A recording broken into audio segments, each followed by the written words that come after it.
However, following the intervention, scenes on the ground were obviously very different to what had been initially hoped for with all that enthusiasm at the time. For his part, Muammar Gaddafi was captured and killed in 2011 following that NATO bombing campaign initially. A year later, the US ambassador to Libya was killed in an Islamist attack on the American embassy. Libya has changed leadership, in fact, every year for the past 4 years, and the power vacuum so often talked about has led to a severe increase in terrorism, with Islamic State gaining a foothold in the country now. So, 4 years since the overthrow of Muammar Gaddafi, the country's falling apart, with violence being the order of the day.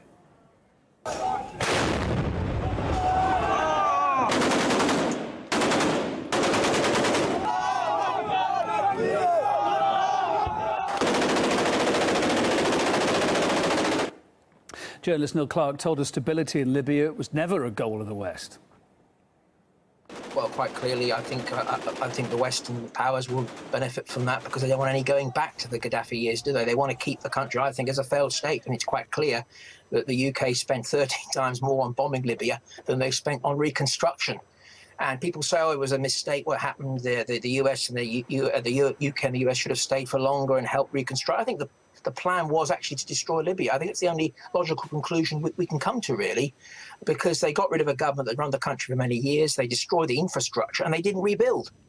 And, you know, we knew what would happen post-Gaddafi, that there would be chaos, where ISIS has moved in, and it was, of course, becoming a haven for ISIS. It was from this training camp that the man went and killed the British tourists on the beach in Tunisia from Libya. So I think that, you know, it's quite intentional, I think, that to destroy this once proud, independent country, which, let's not forget, had the highest living standards in Africa. It was a developed country with a great health service, great education service, and now look at what the country has become. Our correspondent Lizzie Phelan was in Libya during the coup and saw how events unfolded there. It was extremely surreal being there at the time as one of the very few foreign reporters and international observers who were seeing something extremely different from what was being reported by essentially all of the mainstream Western press and what was being told to us by Western governments, which was that the NATO bombing campaign would bring, or was bringing, freedom and democracy to Libya. But being there on the ground, what I was witnessing was relentless bombardment every day of both military and civilian targets. And for me, it was even then impossible to actually leave the country by roads, which should have been the safest route. And that's because the roads were under the control of many different militias who'd been armed and bombed into their position by the West, but nobody actually knew who they were, and none of them could guarantee my safety in leaving the country. So I had to take the much more dangerous route.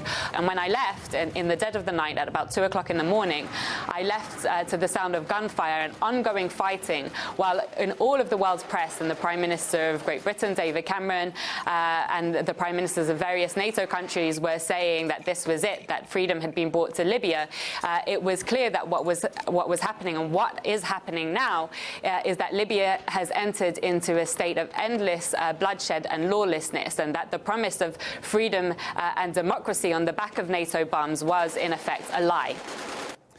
Before the revolution in Syria, Saif Gaddafi was part of European high society. RT's Harry Fear joins me now to talk a bit about that. Hi there, Harry. Yeah, what a difference 4 years makes. Indeed.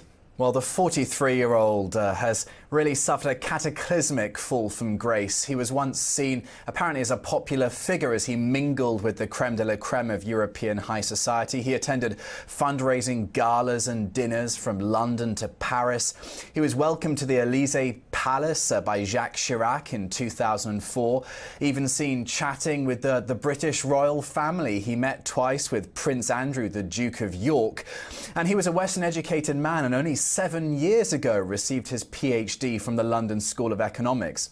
Now, the former playboy's flashy and fancy cars and his beautiful girlfriends all in the public eye, it came to give Saif somewhat of a image as the normal human face of his father's controversial regime.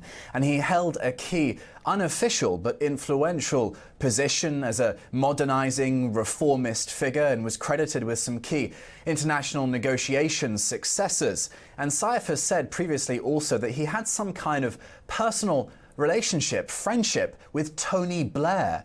But despite pleas by Saif's once former Israeli girlfriend for Blair to intervene to save Saif's life, well, that obviously hasn't paid off as a friendship at all. Now, after the NATO intervention, Saif was arrested. He has been held by rebels for 4 years, accused of crimes against humanity. He went off the radar, and rights groups failed to secure his transfer to more stable or neutral authorities. Saif said he'd rather be taken to the ICC at The Hague than to be tried in Libya. And if you look at these pictures now, well, the man looks like he's been held for several years in some kind of hellhole.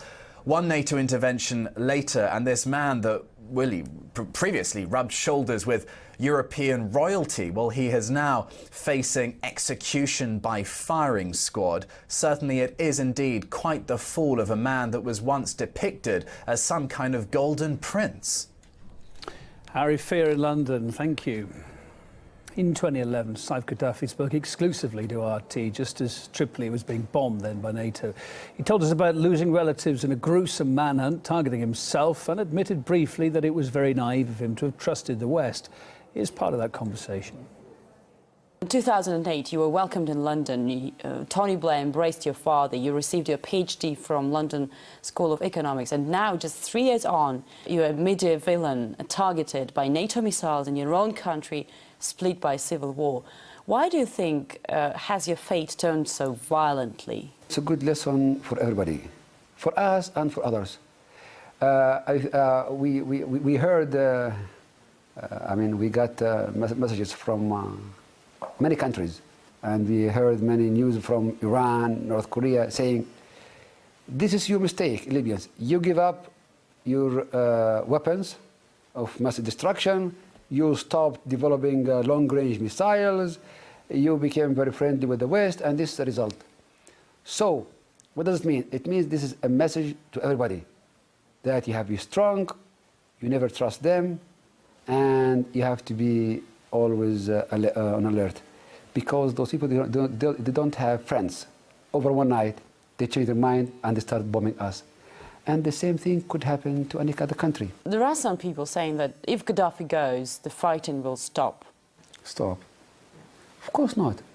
Because their goal is not Gaddafi. Their goal is to control Libya. Is to control Libya. This is the target. And the Libyans will not allow them to do that. So the fight will continue. To be honest, we were super tolerant. I was naive. Yes. You're no longer naive? Not anymore.